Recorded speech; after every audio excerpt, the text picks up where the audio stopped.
Good afternoon, ladies and gentlemen. This is Robert Weichelt for another episode of Weichelt Wednesday. I got my good buddy Margo Wickersham on the phone right now. EXP, what's happening in your world, Margo? We are blowing and going. We are so busy, and it just keeps getting busier helping agents. We love our jobs. We love helping agents get better healthcare for a lower cost. And they're so nice and appreciative as well. So what's not to love? You know what? I think you hit the nail on the head. So let's talk about this. EXP has health benefits and opportunities. I know I've taken advantage of it, and I'm saving a substantial amount of money. Everyone's story varies. It depends on their certain situation. But give us a quick rundown of the features and benefits of what we have here with our healthcare.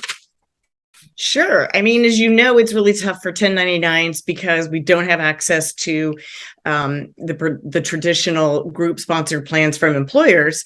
So then you're left with the exchange, and nothing on there is too attractive. So our company founder realized there was an opportunity to do better for 1099s, in particular realtors. And he went to work to figure out a way to do this. And he's put together a combination of plans and services that allow us to deliver options that are better, lower cost, with better benefits than are available to most 1099s. And we went through the effort to also make sure that we, as a brokerage, Clearwater, are licensed in all 50 states, and that all of our consultants are licensed in all 50 states. And that's no small feat, as you can imagine. But that's so that we can deliver the best options that are allowed by each state law. And we've been doing that this is 3 years now with the EXP. Wow, you know what? That's awesome. And I can only speak from personal experience. I've had the same insurance. I've been self-employed 1099 my whole career, my whole life. And insurance was, if it was to be, it was up to me. And so I guess they call it self-insured when I didn't have insurance. And when I did have insurance, I was balancing with that. And not until just recently, my wife and I switched over to what you guys are doing, and we're saving a substantial amount of money. Then what I started doing is I started asking around to my partners within EXP, and they were sharing stories like $450 a month, $275 a month. That gives me goosebumps. That's a lot of money. And it's so exciting. And I'm so blessed to be with EXP because of just one of these tools. But I wanted to do a deep dive. Margo's got a story that I love, and it's pretty powerful, and I want to share it with everybody. Tell us a little bit about your journey these last few years. Get us caught up on Margo. Well, I am happy to do that. And I am enrolled in one of the plans. Me and my family are, my husband, my children. And I've had occasion to put the plans, the most popular plans that most people are enrolled in, to the test. I did not want to put it to the test because cancer was involved. But here's what happened. In January of 2020, I got a cancer diagnosis, and it was early. It was stage 1. It's bladder cancer. And I thought, bladder cancer, where'd that come from? Doesn't run in my family. I don't smoke, none of the things, but that's how a lot of these diseases are. It's a mystery. Mm-hmm. And our plans come with a second opinion. And this is really key because you don't know anything about cancer until you have to go learn about it, right? So with the diagnosis, I know nothing. And I started going to do some research, but the second opinion came in handy. And I thought, okay, well, the doctor I went to here in Austin was very highly regarded, highly respected. I had no reason not to trust that he knew what he was doing. That's what kind of most of us think as we approach anybody in a white coat, right? That we have this ultimate trust in them. And they're not actually all created equally. That's something important that I learned. The second opinion said about 20-30% of the time, those diagnoses, the first ones, are not accurate. And the treatment regimen that he wants to treat you with wouldn't work if you were stage 2. So I want you to go do a fancy blue light cystoscopy. And I looked around, I called my doctor. He didn't do them here. And he said, one day that'll be the future, but we don't have it here in Austin. I thought, okay. And I found, so then that took me to MD Anderson because they do them. And so does Baylor Scott White, two really big hospitals in Houston. And I thought, well, I'd rather go have the eyes of MD Anderson looking at this. And I'm expecting the doctor to come in and say, that's right, we're going to do a blue light cystoscopy tomorrow. And that's not what he said. Now we're in March. This is March 2nd. And he said, we're not going to do that because your doctor missed something. You actually have a second form of cancer in your bladder. There's two kinds in there. This second time is mean. It's bad. And it is always fatal. It is always recurring. And if we don't do everything, then you won't be here in 12 to 18 months. I still get emotional when I share this story. And you know what else was going on right then is the pandemic was hitting. And so I did get to go to those first appointments with my husband. And then that is a shocking thing to hear. They're like, we're doing chemo. We're doing the lose your hair chemo. We're doing massive surgery. And if you qualify, some trials, and then we have a pretty good chance of saving your life. Well, anybody who's had cancer or been around somebody with it who catches it early, yay, that's key. You don't feel bad. There's nothing telling you that you're even sick. So for me, it was a tiny little bit of blood in my urine, 2 days, and then it never showed up again.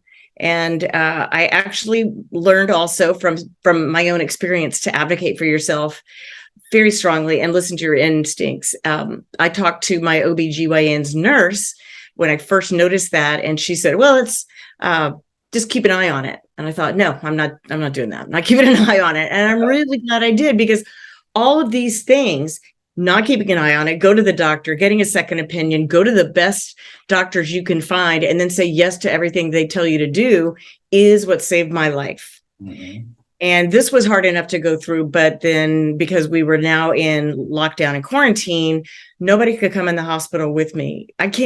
There aren't words to describe how lonely and desperate and hard that is to walk into the hospital all by yourself for days and nights, and no one can be there with you. And then by the time you're finished with chemo after 4 days, you feel like living hell. And so I would just crawl down the hallway and crawl into the car where my husband would meet me at the Circle Drive, and then we would drive home. I'd sleep the whole time in the next 2 days. But I'm here to live and tell about it. I'm alive. I'm doing great. I've started working with a personal trainer again, getting stronger, living life and enjoying time with the people I care the most about. And I get to keep helping EXP agents get better care. So I share it because while it is emotional, I think it's important to know that this is how this set of plans works. And that's really important because plans are not equal and they do matter.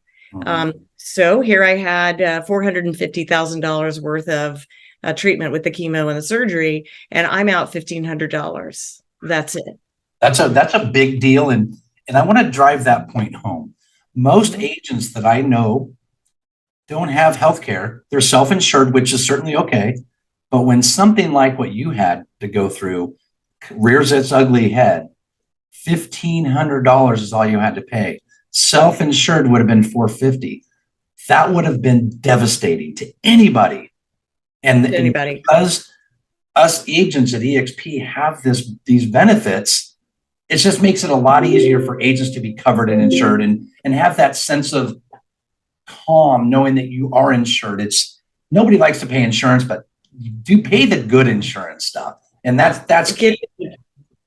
That's right. Get the good plans. And the other thing I want to share about that is that the plans matter, and not all plans allow you to go to the doctors you want to go to. And the way the Clearwater plans are structured is that for the big expenses like ER visits, surgeries, cancer treatment, all that, go where you want. There's no limit. There's no network limitation. And I think that's beautiful because I don't have somebody sitting in a cubicle telling me who I can see and who I can't see. As you can tell with my own story, it mattered who I saw. Yeah. And had I not gone to one of the best in the world, Dr. Ashish Kamat is a rock star, then I would not be here. I can't even believe that is the reality that I was facing, but it was. So I couldn't be more of a proponent of get a good plan. And while we probably would have figured out a way to go into debt and go bankrupt or whatever you have to do, people do that all the time. Yeah. You don't want to add financial distress to the already physical and emotional distress. So peace of mind. I feel like what we're delivering is peace of mind. Peace of mind is the perfect example to explain it. And you went through it. You had a very serious challenge ahead of you. You had the coverage. Things worked out. Here you are. And with that said, look what I have. You've got my book. Somebody wrote a book. Margo, tell me about Gratitude in the Storm. This is awesome.